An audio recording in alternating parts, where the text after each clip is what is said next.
Boa noite. Bem-vindo de volta a este tempo de paz.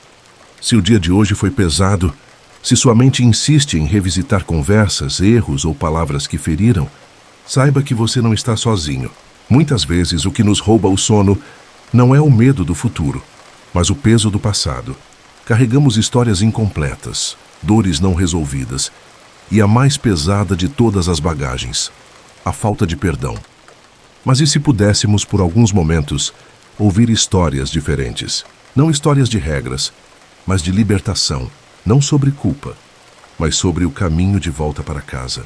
Jesus era um mestre contador de histórias, e suas parábolas eram como chaves, feitas para destravar os cantos mais presos do nosso coração. Esta noite vamos ouvir 3 dessas chaves, então encontre sua posição de descanso. Ajuste o volume para que o som seja apenas um sussurro. Diminua as luzes, respire fundo, e ao soltar o ar, imagine que você está soltando um desses pesos. Nossa jornada pelas histórias de perdão começa agora.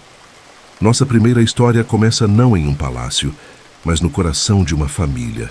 Um lugar de aparente segurança, onde um desejo inquieto começa a crescer. Jesus conta sobre um pai que tinha 2 filhos, e o mais novo, movido por uma sede de mundo, chega diante do pai e faz um pedido que naquela cultura era como desejar a sua morte. Ele pede a sua parte da herança. Em um ato de amor incompreensível, o pai não discute.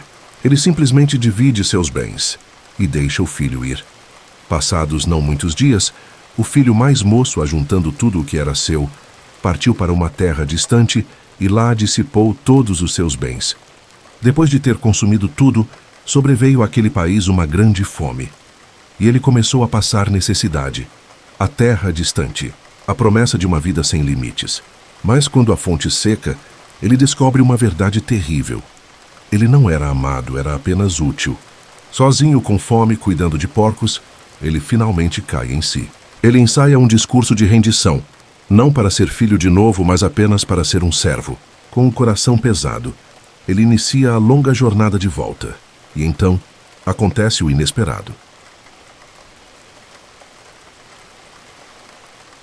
Vinha ele ainda longe, quando seu pai o avistou e, compadecido dele, correndo, o abraçou e beijou. Visualize a cena.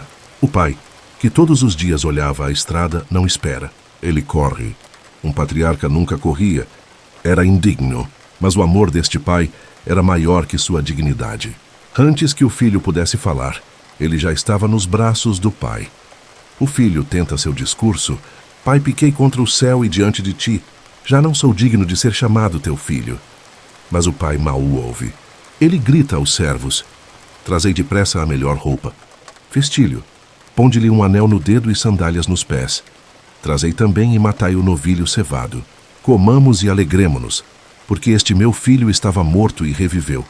Estava perdido e foi achado. A melhor roupa para cobrir sua vergonha. O anel para restaurar sua identidade. As sandálias para provar que não era escravo. Esta história não é sobre o erro do filho. É sobre um amor que espera, que corre e que celebra o caminho de volta para casa. Ter recebido um perdão tão grande nos transforma.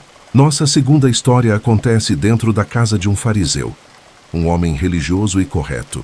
Jesus está jantando, quando uma mulher conhecida na cidade como pecadora entra sem ser convidada. Ela se ajoelha aos pés de Jesus e o silêncio se enche de emoção. Trazendo um vaso de alabastro com perfume e pondo-se por detrás aos pés de Jesus chorando, começou a regá-los com suas lágrimas e os enxugava com os cabelos da sua cabeça. E beijava-lhe os pés e os ungia com o perfume. O fariseu julga em silêncio. Se este homem fosse profeta, saberia que tipo de mulher o toca. Mas Jesus, conhecendo seu coração, conta uma pequena história. Certo credor tinha 2 devedores. Um lhe devia 500 denários e o outro 50. Não tendo eles com que pagar, perdoou a ambos. Qual deles, pois, o amará mais? Simão, o fariseu, responde o óbvio. Suponho que aquele a quem mais perdoou. Jesus então olha para a mulher e sua resposta ecoa pela sala. Vês esta mulher? Entrei em tua casa e não me deste água para os pés. Esta, porém, regou os meus pés com lágrimas e os enxugou com os seus cabelos. Por isso te digo que os seus muitos pecados lhe são perdoados, porque muito amou. mas aquele a quem pouco se perdoa, pouco ama. Esta parábola revela um segredo. A gratidão é a medida do perdão que reconhecemos. O fariseu, cego para sua própria dívida, não sentia necessidade de agradecer. A mulher, consciente do peso que carregava, transbordava em amor. O perdão recebido não gera orgulho, gera adoração. Nossa última história é um aviso, um espelho. Pedro pergunta a Jesus: até quantas vezes devo perdoar meu irmão? 7 vezes? Jesus responde com um número impossível, 70 vezes 7, e conta esta parábola. Um rei decide acertar as contas com seus servos. Um deles lhe devia 10.000 talentos, uma dívida tão astronômica que seria impossível pagar em 1.000 vidas. Diante da ordem de ser vendido com toda a sua família, o servo implora por misericórdia. Então, o senhor daquele servo, compadecendo-se, mandou-o embora e perdoou-lhe a dívida. Imagine o alívio, o peso de uma montanha removido, uma vida inteira devolvida. Ele estava livre, mas a história toma um rumo sombrio. Saindo, porém, aquele servo encontrou um dos seus conservos que lhe devia 100 denários, e agarrando-o, o sufocava, dizendo: paga o que me deves, 100 denários, uma quantia pequena, quase nada comparada à fortuna que lhe fora perdoada. Seu colega implora pela mesma misericórdia que ele acabou de receber, mas seu coração estava duro. Ele o lança na prisão. Quando o rei soube, sua compaixão se transformou em fúria. Servo mau, cancelei toda aquela dívida porque você me implorou. Você não devia também ter compaixão do seu conservo, como eu tive de você? Esta história nos confronta com uma verdade desconfortável. Nós somos aquele servo. Recebemos um perdão de tamanho cósmico. As pequenas dívidas que os outros têm conosco, as palavras duras, as ofensas, as decepções, são os 100 denários. A paz que buscamos à noite está diretamente ligada à nossa capacidade de estender aos outros a mesma graça que recebemos. O perdão não é um sentimento, é uma decisão. É a chave que nos liberta da prisão de nossa própria amargura. Nossa jornada pelas histórias de Jesus chega ao fim por esta noite. Começamos com a alegria do filho que retorna para casa, nos braços de um pai que corre ao seu encontro.